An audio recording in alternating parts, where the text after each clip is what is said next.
By popular demand today, we're relaunching Mindful Moments meditation series. And the theme of today's practice is opening your heart. With Valentine's Day around the corner, this just was, I think, a wonderful theme. I'm honored to introduce Meg Rooney, who has generously volunteered her time to lead the practice. Meg is a certified yoga, wellness, and social emotional learning coach. So good morning, Meg. Good morning, Mary. It's so nice to be here with you and all the participants. So to begin this series, we want to spend some time learning about Meg and having a conversation just briefly about the benefits of mindfulness. So, Meg, I know you have a varied professional life. You were in the tech industry, a floral design business, and for 15 years, a language arts teacher. Mm-hmm. So I wondered, what prompted your decision to expand your horizons in a way as a mindfulness practitioner? Could you talk about that? Sure. I think that, I've had a 20-year yoga practice, and really yoga is a preparation for more mindful meditation than just the physical aspects that we think of when we think of yoga. But in addition to that, being a natural progression with my yoga, as a teacher, there were just lots of things that went on in the world that felt like I needed to do more taking care of self. So as a teacher during the shooting in Newtown, that was a very traumatic experience for teachers and staff and children. And we had a lot of personal connections through my building and the building over there that made it very real for us. The COVID was just another really good example of more mindfulness being needed. So as those things kind of built up in my life, I really found that taking some time for mindfulness for myself was what I needed to do to make me feel better, to make me better able to handle stressors and situations that, can really drive people crazy. So that's what really got me into the mindfulness part. Yeah, certainly those situations, both Newtown, you were not far from Newtown, correct? No, contiguous. And then as a teacher teaching during COVID, I can't imagine, the stress associated with that. Mindfulness is a broad field. And so I wondered if you could discuss some of the different mindfulness practices. Yes, I know mindfulness is a term that we use a lot, but people don't always know what it means, right? So, and I think it can mean a lot of different things. So for some people, sitting quietly and doing a meditative or going through a meditative experience can be hard because our brains are very squirrely. So yoga can be a moving meditation. Taking a walk in the woods can be a moving meditation. If you take the time to be really thoughtful and present and in the moment, it can serve the same purpose as a quieter, more meditative mindful moment. So mindful moment really just basically means to be mindful of the moment, to be mindful of where you are at the time, and try and you're going to have thoughts that go through your mind, and that's okay. That's a natural part of who we are and how the brain works, but to acknowledge them and then to just kind of come back to the present where you are. That's really the mindfulness work, is to try and stay present. But how does yoga and Tai Chi and Reiki and a lot of these other practices, how is that connected with the concept of mindfulness? Well, the yogic philosophy is that the asanas, or the physical poses, are really a preparation for the more spiritual aspect of the yogic philosophy. So they require you to focus and challenge yourself in a way that you have to be in the moment. If I'm thinking about my to-do list and I'm trying a pose that's going to throw me off on my balance, and I'm not in that moment, I'm going to fall over, or I'm going to fall out of that pose, which is not the biggest deal in the world, right? You just get back into it. But it's practice. That's why they call it a yoga practice. That's why they call it a mindfulness practice.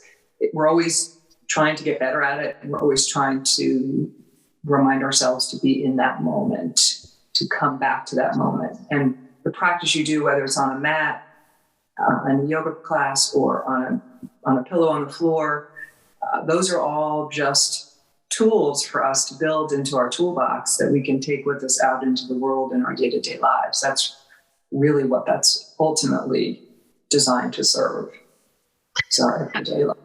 Are there other practices beyond some of them that I mentioned that, are, part of the field of mindfulness? I think, people who are more inclined to do yoga and practice mindfulness tend to do some of the more Eastern types of medical care, for lack of a better word. So maybe acupuncture and things of that nature. But in terms of personal practices, those are the primary things. I mean, Tai Chi is a very slow, meditative kind of movement as well. But anything that you do, any kind of activity that you do, if you can bring yourself into that moment and stay there and come back there, you're having a mindful experience. So can you incorporate mindfulness in different types of exercise routines, as an example? I think you can. I mean, especially for people who have squirrely brains, like so many of us do, because we're so busy running around doing a lot of different things, that coming back, whether you're jogging, going for a walk, I don't know about Zumba, maybe Zumba, if that's your thing, right? Anything that's going to kind of start to calm you down. A lot of the breathing exercises that you do when you're exercising are part of helping you get to that mindfulness place.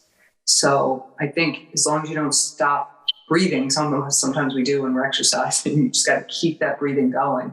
That will really help you get into that mindful, more relaxed, calmer state.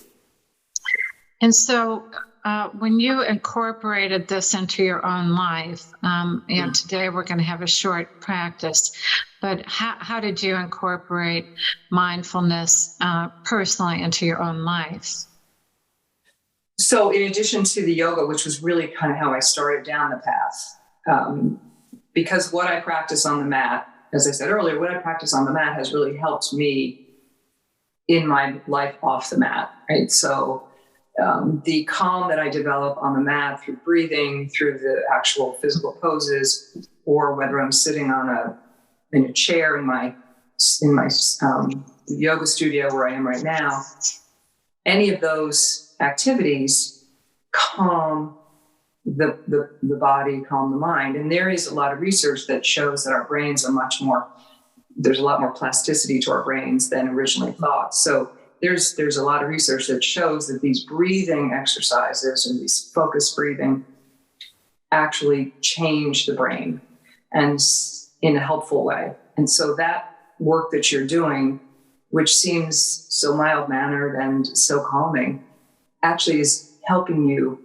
when you're off the mat, off your chair, whatever, back into your day-to-day life, because it's teaching you the tools, helping you remain calm in situations, driving your car, the person cuts you off. All of those things that happen to us in our daily lives can be improved upon when we have this mindful practice in our lives. We did have a question that came in. Thoughts on the 8-week programs on MBSR for trauma, anxiety, depression. I've heard wonderful things, but they are so expensive. I don't know a lot about that program, I have to be honest. So I wouldn't really want to speak to it and share an opinion. Mm-hmm. So sorry, that doesn't really help you. No, you can do a lot of things. I don't know whether whoever asked the question, I don't know if you've ever looked really on YouTube. There's a lot of great things on YouTube that you can do, but it may not be as structured for what you're looking for. So I can't really answer that. I'm sorry. Well, and a lot of apps as well, like Calm and, some of the other apps. I wondered, is there a certain time of day, we're doing this morning, and starting out the day that way. But is there a certain time of day that you recommend taking that time out to practice mindfulness? That's a good question. And my answer is all day, any day. It would be beneficial. I tend to do it more frequently toward the end of my work day, but a lot of people like to start their morning that way. And there's nothing wrong with taking, say, 2 minutes in the morning before you even get up out of bed and just take a few deep breaths, really calm yourself for your day, and then doing it again later on in the day. You can do it more than once. So I think it's sort of what works in your schedule. I think you don't want it to be, oh, I have to do that again. You want to make it work in your life, in your day. And I think that's when you should do it, whenever it's easiest for you. Does anyone that's tuned in have any other questions for Meg before we get started on the practice?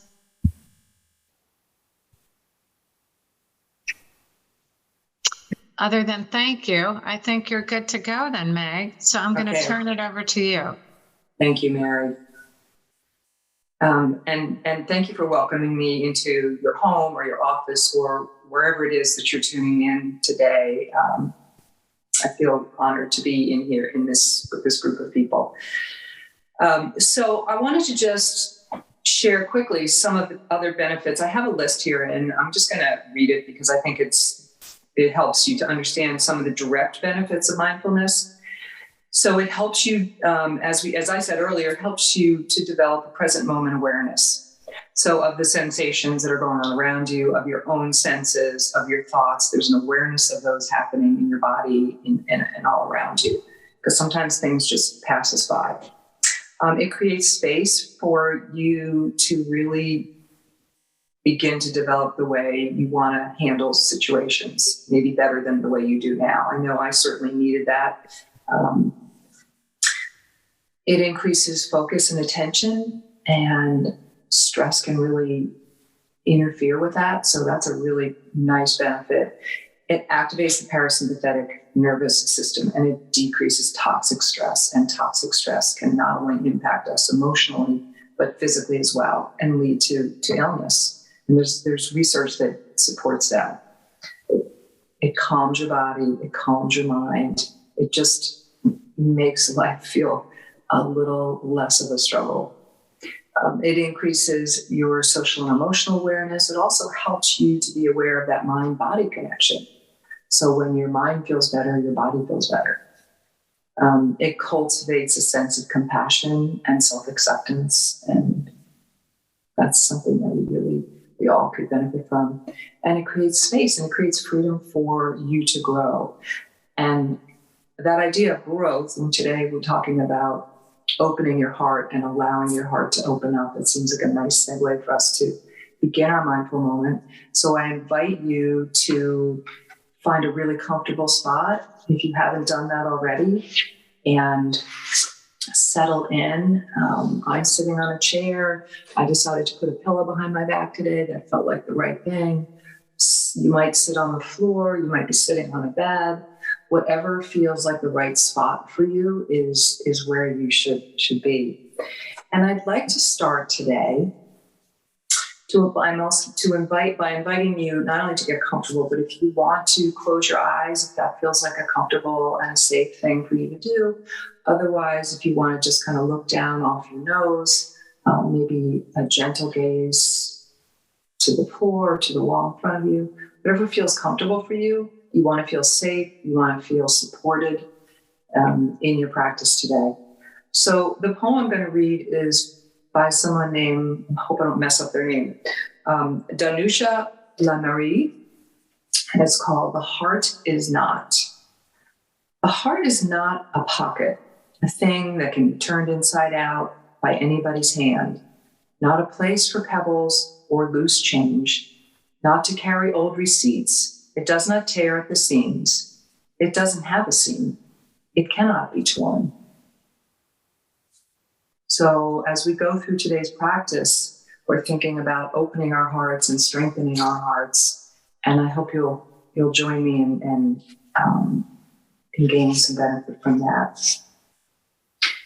So you've already begun to open your heart by showing up today. Sometimes showing up for yourself can be the hardest thing to do, not only for mindfulness, but for other things in our lives.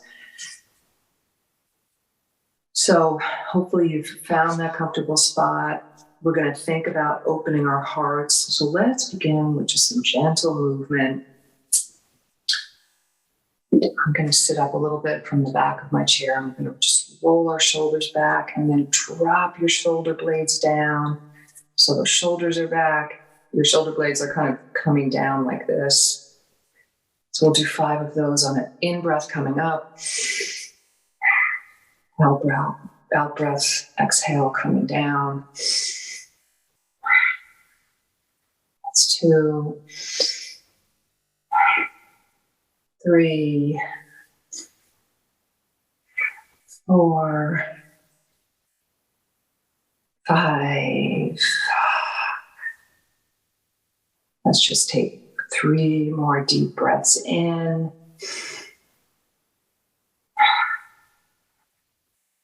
Breathing in kindness. Breathing out what no longer serves you. 1 more deep breath in together. And out. Your heart is beginning to open up already because you're creating space. When you take those deep breaths in, you begin to create space in your body. You might rest your hands on your heart space for a minute and just give yourself a small massage, thanking your heart for showing up every day and helping you get through the day, not just physically, but emotionally. And if you want to keep your hands there for a mindful moment, please do. If you don't, you can just rest them on your lap in sort of a facing up position, or you can rest them on your knees. The important thing is that you're in a space that makes you happy, that makes you show self-love, and begins to help you think about the love of others. I want you to think about a place that makes you happy. And while we're doing this thinking, you're taking nice, gentle, deep breaths and exhales. And when you find that place that makes you happy, maybe it's sitting in front of a fire, maybe it's taking a walk in the woods, hiking, maybe you like being on the busy city streets and watching people pass you by. Maybe it's reading a book. Find that place and just settle into that space for a minute. And now that you're there, think about what you like about that space. Why does that space bring you joy? Why does your heart open when you're in that space? Allow yourself to rely on your own senses to help you kind of uncover what it is about that space that you like. Is it the quiet? Is it the crackling of the fire? Is it the peace of going somewhere else through the story that you're reading in the book? Open your heart to that sensation. What might you smell? Might you smell the fire? Might you smell the chestnuts cooking on the corner of the street in New York City? Might you smell and hear the ocean as it waves roll into the shore? Let the joy of that sit in your heart. Take a nice deep breath. In and out.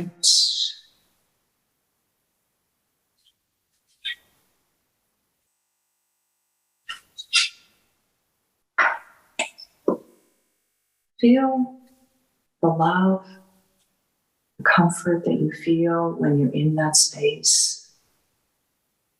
And allow that feeling of calm and peacefulness and love emanate through your body. What does it feel like? Can you feel it in your toes? Did you feel it run down your arms into your hands? Are your hands receiving that? Can you feel your heart space opening? Just sit with that for a minute. Take a deep breath in and out. Let's take one more nice deep breath in together and out.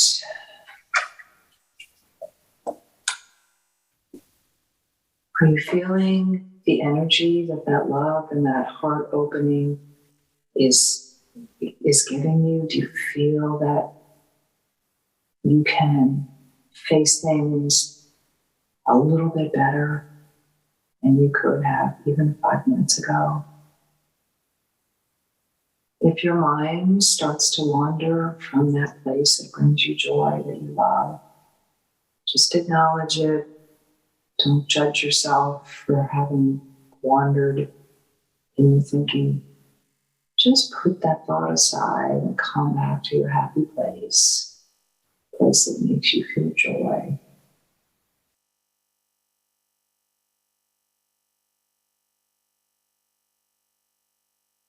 Acknowledge, first recognize and then acknowledge what you're experiencing right now. Are you experiencing a calm?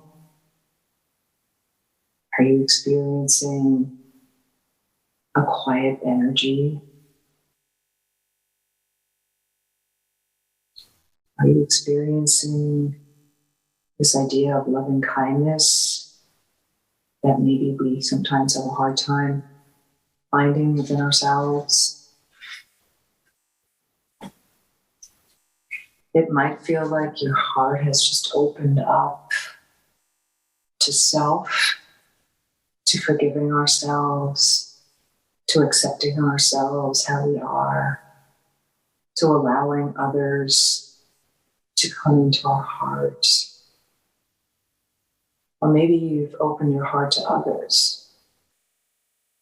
Maybe others have walked into your happy space while you've been thinking.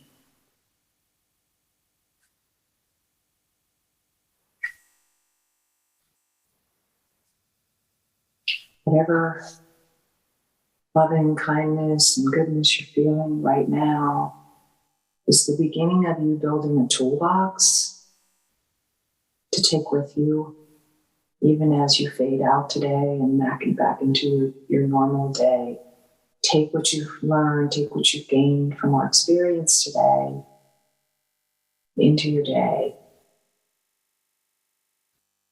I would like to read an Apache prayer that I found that I think is a beautiful way for us to end our mindfulness practice today.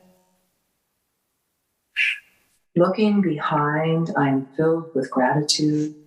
Looking forward, I am filled with vision. Looking upward, I am filled with strength.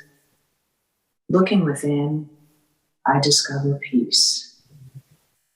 And I hope that as you move into your day, you have opened your heart and found gratitude and found some vision and found some strength, and that you discovered some peace as you opened your heart today. Thank you so much for practicing with us. Namaste.